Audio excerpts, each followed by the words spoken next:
What if I told you that the financial reset millions have been waiting for isn't just a distant dream, but a complex puzzle where the final pieces are being placed right now as we speak, in the corridors of power in Baghdad and Washington, D.C., and that the news from November 4th, 2025 might just be the most significant catalyst we've seen in years, not for the reasons the mainstream gurus are shouting about, but for completely overlooking?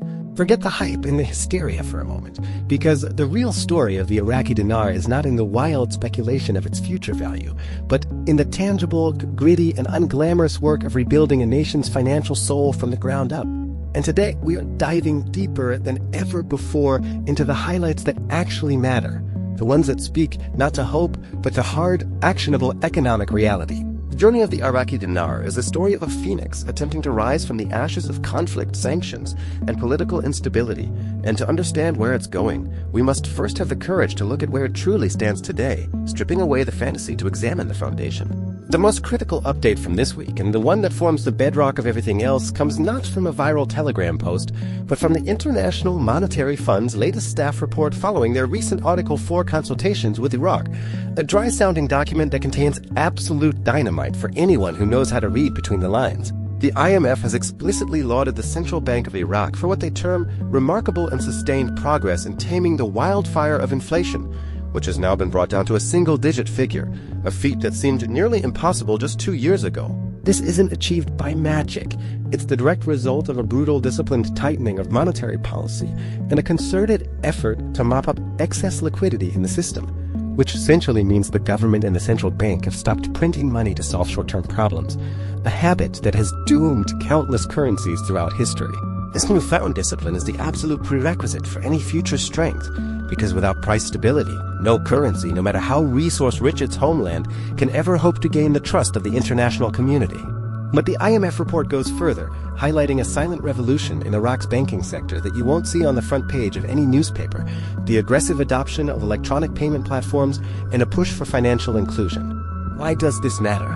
Because for decades, Iraq's economy has been overwhelmingly cash-based, which fosters corruption, weakens the formal banking system, and makes the entire financial structure opaque and unstable.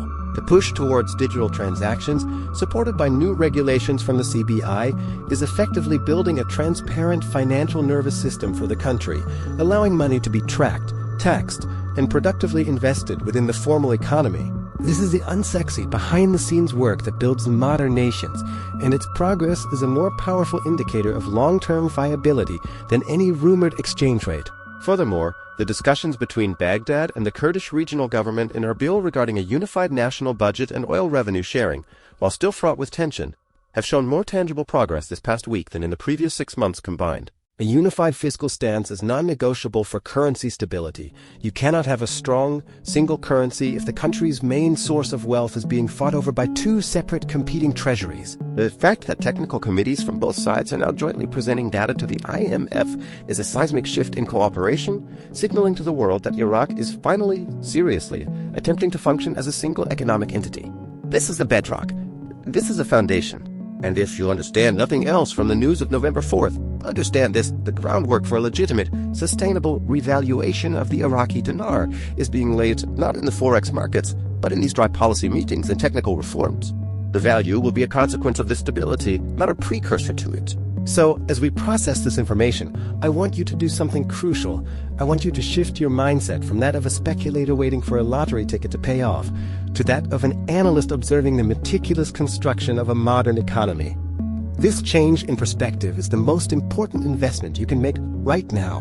Now let's pivot from this foundational stability to the engine that is supposed to power the entire recovery, the oil and gas sector. Because while a stable currency is the goal, it is the relentless flow of crude that provides the fuel. And the news from November 4th brings a development so significant it has the potential to fundamentally alter Iraq's economic trajectory for the next half-century.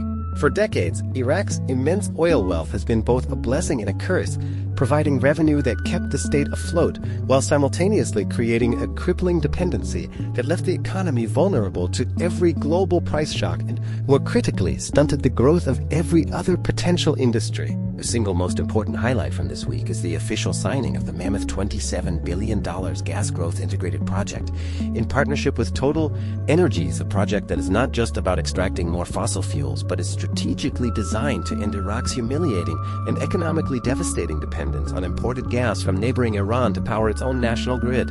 This is a game changer on a scale that is difficult to overstate.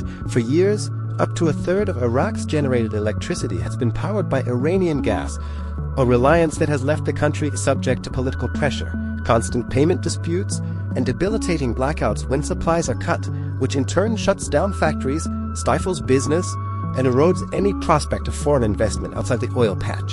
This project, focusing on capturing flared gas from southern oil fields, gas that is currently just burned off into the atmosphere, a daily multi-million-dollar waste, and processing it into usable fuel for power plants, is the very definition of adding tangible, real value to the economy.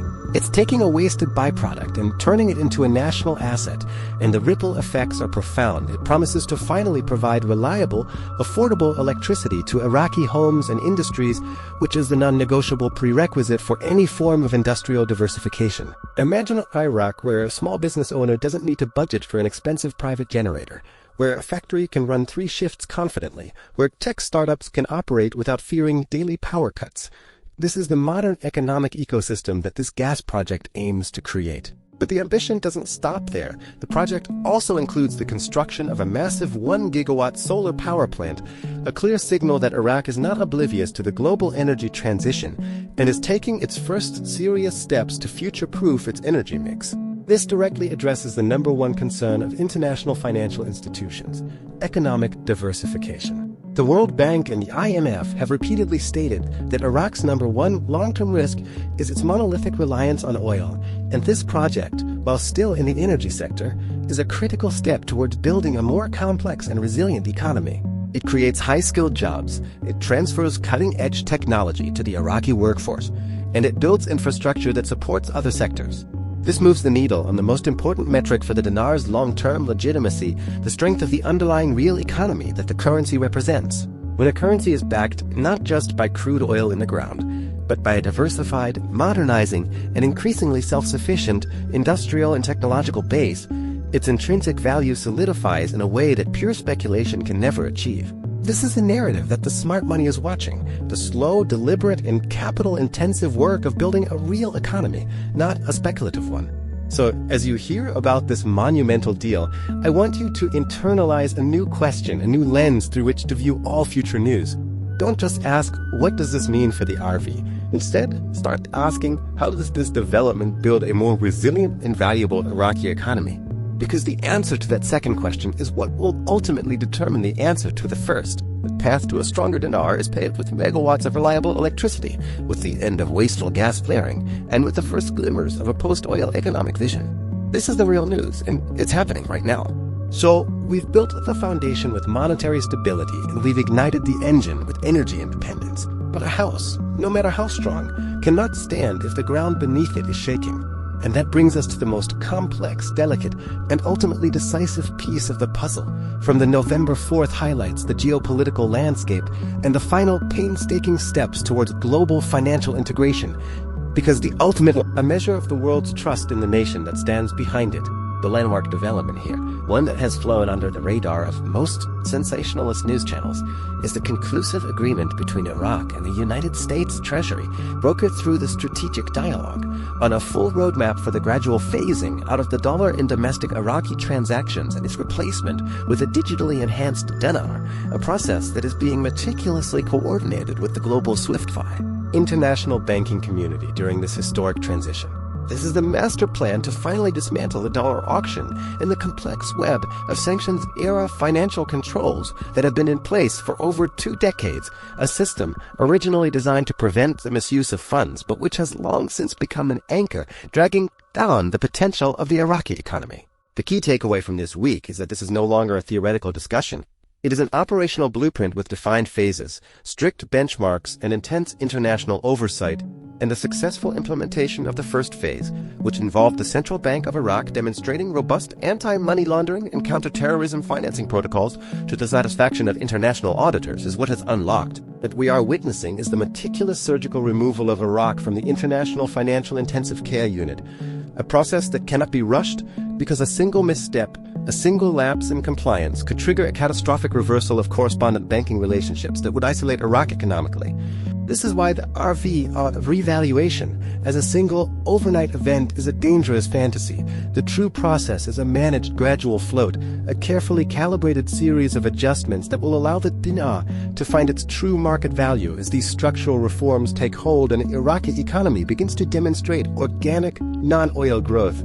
The news from the Baghdad International Fair this week, which saw a record number of European and Asian companies signing joint ventures outside the energy sector, in agriculture, telecommunications, and manufacturing, is a direct vote of confidence in this very process. These multinational corporations are not gambling on a rumor.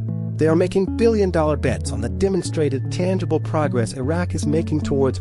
They are betting on the story we have told today, the story of stability, the story of energy self-sufficiency, and now the story of global reintegration.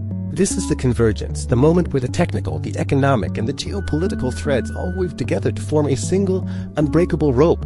The path forward is now clear, and it is defined not by speculation, but by the relentless execution of this complex, multi-year plan. The value of your investment, your belief, and your patience will be determined by how closely you follow this real progress, not the digital noise.